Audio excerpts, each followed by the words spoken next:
আসসালামু আলাইকুম ভিউয়ার্স, কেমন আছেন সবাই? আশা করি সবাই অনেক ভালো আছেন। আমিও আল্লাহর রহমতে ভালো আছি। আজকে আমি অনেক ইম্পর্টেন্ট একটা রেসিপি আপনাদের সাথে শেয়ার করব।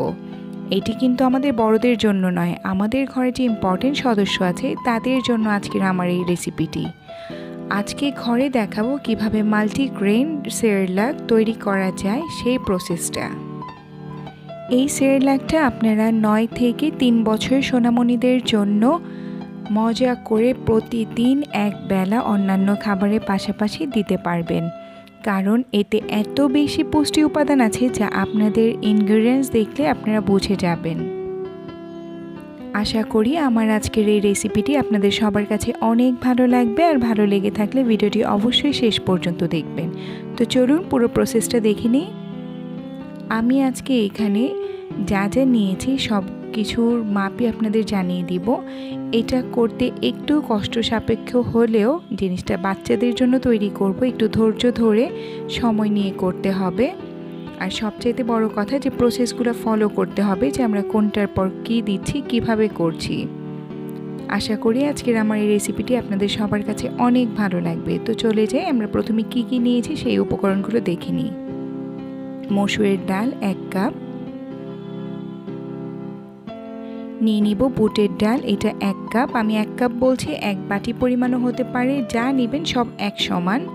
দেন নিয়ে নিচ্ছি পোলার চাল 1 কাপ, ভাতের চাল 1 কাপ, বাসমতি চাল 1 কাপ, সাগুদানা 1 কাপ, গম 1 কাপ, নিয়ে নিচ্ছি মুগ ডাল 1 কাপ, বাদামের মধ্যে থাকবে কাজু বাদাম 1 কাপে ভরে, যা নেবেন ওর চেয়ে বেশি, পেস্তা বাদাম 1 কাপ ভরে ভরে নিতে হবে, কাঠবাদামও সেম 1 কাপ ভরে নিতে হবে। আর তাল মিশ্রি, এটা যখন আমরা রান্না করব বাচ্চাদের সেটার জন্য, নিয়ে নিচ্ছি কিছু এলাচ, আর নিয়ে নিব জাফরান। এটা আপনাদের অপশনাল, দিতেও পারেন নাও দিতে পারেন। প্রথমে আমি আমার ধুয়ে নেওয়ার জিনিসগুলো রেডি করছি, যেগুলো আমরা সবগুলো ধুয়ে নিব। দিয়ে দিচ্ছি ভাতের চাল, দিয়ে দিচ্ছি পোলার চাল, বাসমতি চাল, সাগুদানা,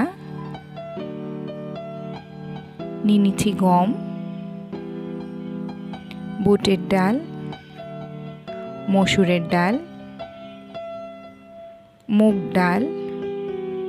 এই সবগুলো উপকরণ ভালো করে ধুয়ে নিতে হবে। আর ধোয়ার পর এটাকে বড় একটা কাপড়ে করে হয়তো বা রোদেও শুকাতে পারেন, বা ফ্যানের বাতাসে সারা রাত রেখে দিলে এটা শুকিয়ে যাবে। যেহেতু বাচ্চাদের খাবার, রোদে দিলে ছাদে অনেক ধুলাবালি থেকে যায়, তো আমরা ট্রাই করব ঘরে কাপড় বিছিয়ে এটাকে শুকিয়ে নেওয়ার জন্য আর ভালো করে ধুয়ে নেওয়ার জন্য।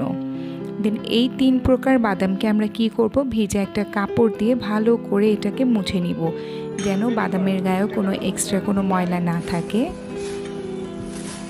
এখানে বাচ্চার 2-3 মাসের খাবার একসাথেই রেডি করা হচ্ছে, যার কারণে পরিমাণটা অনেক বেশি বেশি নেওয়া হয়েছে, বাড়িয়ে নেওয়া হয়েছে। আমি 1 কাপের পরিমাণ দিয়েছি, আপনারা চাইলে আপনাদের সুবিধা মতো বাড়িয়ে নেবেন, কিন্তু সবগুলো ইনগ্রিডিয়েন্টসই সেম একই পরিমাণে নিতে হবে।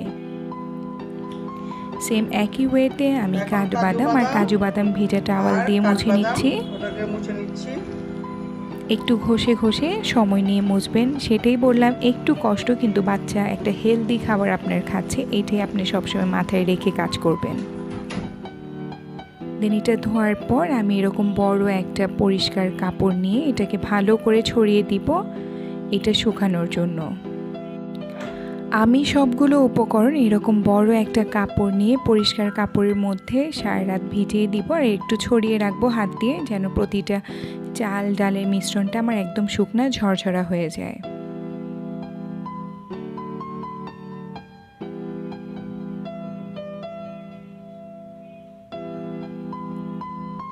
ঠিক এভাবেই সারা রাত রেখে দিতে হবে। সারা রাত পর সকালবেলা একদম শুকনা ঝরঝরা হয়ে গিয়েছে চালগুলো আমার। এই মিশ্রণটাকে আরেকটা প্রসেস করা বাকি আছে, যে দেখতেই পাচ্ছেন একদম শুকনা ঝরঝরা হয়ে গিয়েছে। এখন সবগুলো ইনগ্রিডিয়েন্টস আমি এক এক করে ভেজে নিব। আর এখানে আমার বাদামের মিশ্রণটা আছে, এইটাও আমার একদম শুকিয়ে নিয়েছি, একদম শুকনা আছে। এখন এগুলোকে আমি ভেজে নিব।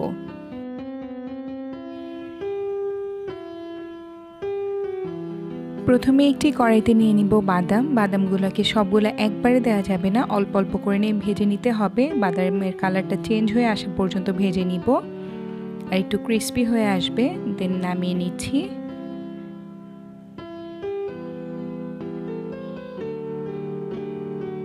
এরপর দিয়ে দিব চাল ডালের সেই মিশ্রণটা। এই চাল ডালটাকেও মিডিয়াম আঁচে ভেজে নিতে হবে, অল্প অল্প করে চাল ডাল নিতে হবে। একসাথে অনেকগুলো নিলে দেখা যায় যে পুড়ে যেতে পারে, তো কিছু সাইড হবে তো কিছু সাইড হবে না, যার কারণে অল্প অল্প করে নিয়ে ভেজে নিতে হবে আর মিডিয়াম আঁচে। দেন একদম ঠান্ডা হওয়ার পর আমরা এটাকে ব্লেন্ড করে নিব ভালো মতো করে, একদম মিহি গুঁড়া হওয়া পর্যন্ত আমরা ব্লেন্ড করে নিব। আর কারো ব্লেন্ডার না থাকলে এক্ষেত্রে আপনারা শিলপাটা ইউজ করতে পারবেন, শিলপাটাও ভেঙে নেওয়া যাবে। তো 3-4 বার ঘোরানোর পর আমার এরকম ফাইনলি একদম মিহি পাউডারের মতো হয়ে গিয়েছে। এখন এটাকে আমি নামিয়ে নিচ্ছি আর আপনাদেরকে দেখিয়ে নিচ্ছি। আর তাল মিষ্টিটা যে দেখতে পাচ্ছেন, এটা দিয়ে বাচ্চাদেরকে বানিয়ে দেওয়া হবে সেরেলাকটা।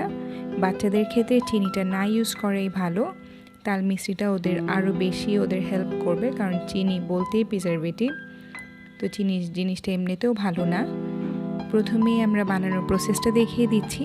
দিয়ে দিচ্ছি 2 কাপ পরিমাণ পানিতে 8 চা চামচ পরিমাণ সেরেলাক। এটা আপনাদের নিজস্ব, একদমই নিজস্ব ব্যাপার। যখন আপনারা বানাবেন তখন আপনারা নিজেরাই বুঝতে পারবেন যে কতটুক পানিতে কতটুক সেরেলাক দিতে হবে। দেন 2 চা চামচের মতো দিয়ে দিচ্ছি তাল মিশ্রি। এখন ভালো করে জাল করে নিব। তো টেস্ট বাড়ানোর জন্য এই ক্ষেত্রে আপনারা দিতে পারবেন 2-3 চামচের মতো গুঁড়া দুধ। এখানে নিডো গুঁড়া দুধটা ইউজ করা হয়েছে, আপনারা বাচ্চাদের যে গুঁড়া দুধটা খান ঠিক সেই দুধটাই খাওয়াতে পারবেন।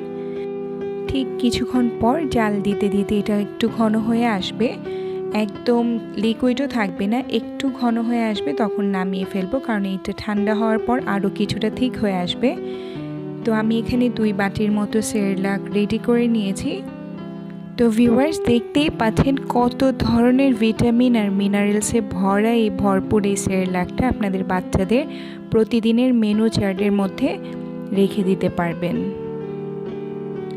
আরেকটা ইম্পর্টেন্ট বিষয়, প্রতিটা বাচ্চার টেস্ট আলাদা, প্রতিটা বাচ্চার খাবারের খাদ্য অভ্যাসে অ্যালার্জিও হতে পারে।